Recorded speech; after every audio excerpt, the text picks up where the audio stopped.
दादा, तुम्ही पोलीस अधीक्षकांना निवेदन दिलेलं आहे. काय नेमकी निवेदनात मागणी होती? कशासाठी तुम्ही आज भेट घेतली? आज जालन्याचे जिल्हा पोलीस अधीक्षक नौपाने साहेब यांची आम्ही भेट घेतली. बदनापूर तालुक्यामध्ये गेल्या 6 महिन्यापासून वर्षभरापासून निकळक असेल, साखरवाडी, लक्ष्मणनगर, कंडारी या परिसरामध्ये वाढत्या चोऱ्याचं प्रमाण वाढलेलं आहे. त्यात दरोडा असेल, चोरी असेल असे प्रमाण वाढल्यामुळं बदनापूर पोलिसांकडून याच्याकडे जाणून बुजून दुर्लक्ष केलं जातं. त्यांना अद्याप पण आरोपी सापडत नाही. 4-4, 5-5 लाख रुपयाची चोरी झाली. सोनं नाणं लोकांचं गेलं.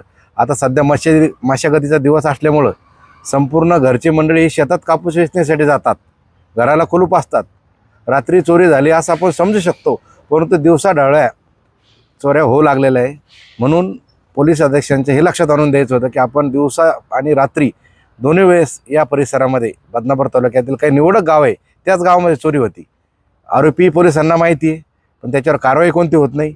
म्हणून मी जिल्हाध्यक्ष बन्सल साहेबांना बोललो. त्यांनी नौपाने साहेबांना भेटाच सांगितलं.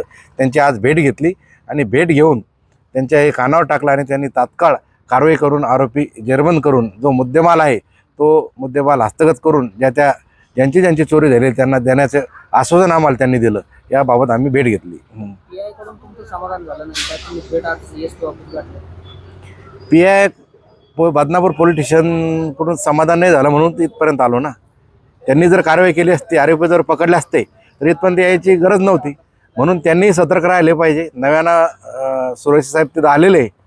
नव्यानं त्यांनी बदनापूर तालुक्याचा चांगला अभ्यास करावा आणि ते झाल्यानंतर त्यांनी अशा घटना होऊ नये याकडे जातीनं लक्ष द्यावं, ही मागणी आमची.